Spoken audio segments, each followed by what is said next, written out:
ではささみを湯通しして使うと書いてましたけど、パラグアイでは生で鶏肉を食べないので中まで火を通します。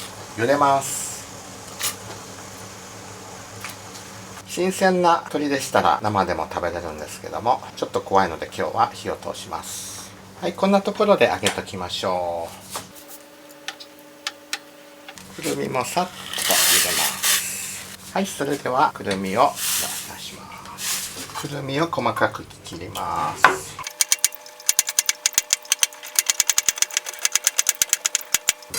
はい、これをすり鉢に入れてすっていきます。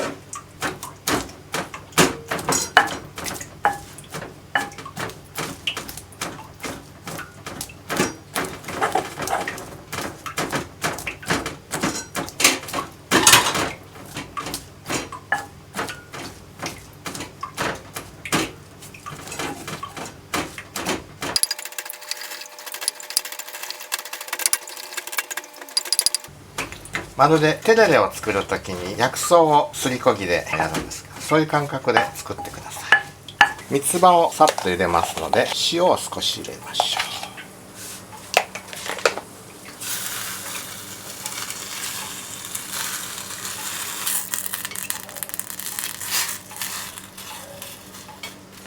う。はい、これはこんなもんでいいです。鶏肉は切っておきます。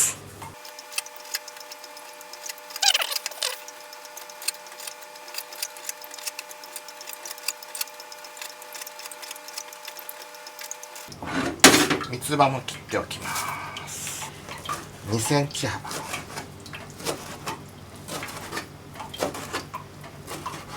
はい、それでは醤油と砂糖を加えます。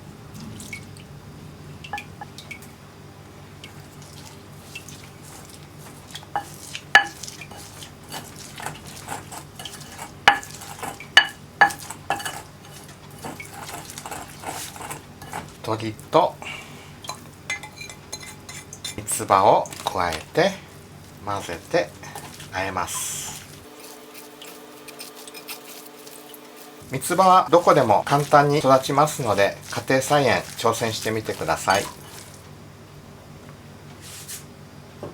はい、くるみ和えの完成です。